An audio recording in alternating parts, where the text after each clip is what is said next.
Well, many of us are out and about with our pets when the weather is a lot warmer, like it has been. But one thing to really keep in mind when we're outdoors exploring with our fur babies is the heat.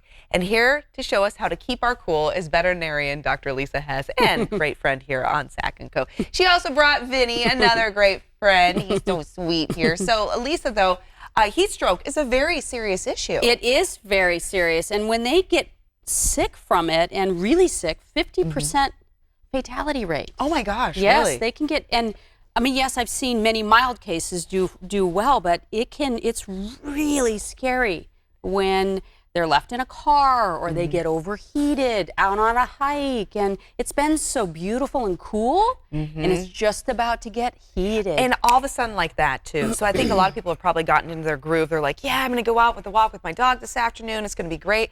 And all of a sudden this week we're in the mid 90s and could see 100 in some I think spots. it's going to take us off guard. It is, totally. So we're not prepared. So remind us, what do we need to keep in mind then when we're outdoors being active with our dogs during this time of year? I mean, it's, you know, being conscientious about the hottest part of the day, not exercising in the hottest part of the day, even being careful of their pads and their paws, walking on the hot cement. It hurts.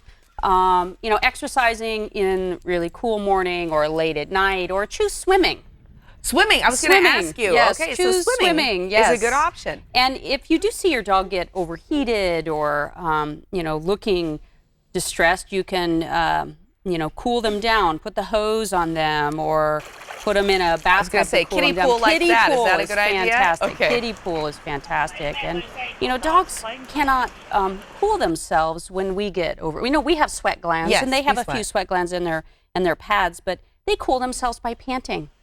And it's just not very efficient. And then you take Vinny here, a Frenchie, right? Oh, yes. With the short nose, he is not very efficient at cooling himself, and he gets overheated in my backyard. Really? Okay, yeah. So there are certain breeds then that are more susceptible to heat stroke. So like a French Bulldog, probably Boston Terrier, Pug, anyone with the compromised breathing. Overweight dogs. Dogs with super thick fur can easily get overheated. Okay. So just being mindful and conscientious, you know. If we do have to keep our dogs outdoors, what are some things to keep in mind? Because there are indoor dogs, there are outdoor dogs. What's an absolute necessity if you have to have an outdoor dog? Leaving them outside. Yeah. I mean, a kiddie pool is the first step. Kiddie pool, if it's a bigger dog, a kiddie pool would be great. Plenty of water, shade. Making sure they're shade. Yes, shade. And surface that's not super hot, like the concrete or decking. There's some decking that's really hot on their pads. I mean, yes, a swimming pool is great, but, you know, I wouldn't recommend that unattended. Yes. Yeah, kiddie pool is the safer way to go. Okay. And what are the signs of heat stroke? How do we know that our dogs are, you know, maxed?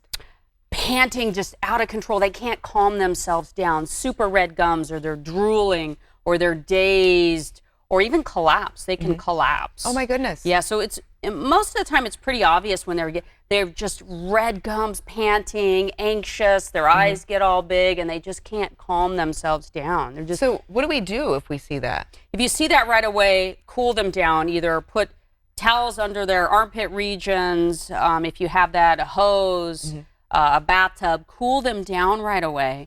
Do you offer them water? You can if they're able to sit up and drink. You know, I've seen some dogs comatose that were not at that stage. But if they're able to drink, yes, give them plenty of water. Let them kind of calm down in a shady area.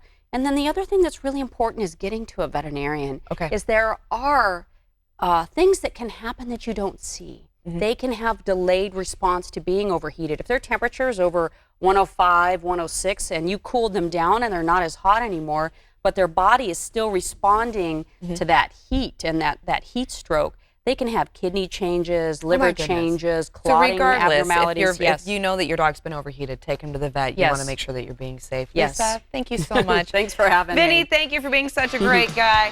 Everyone, thank you for joining us right here on Sack & Co. We continue to bring value home tomorrow right here at 9 a.m. and we look forward to seeing you then. Take care. Bye-bye.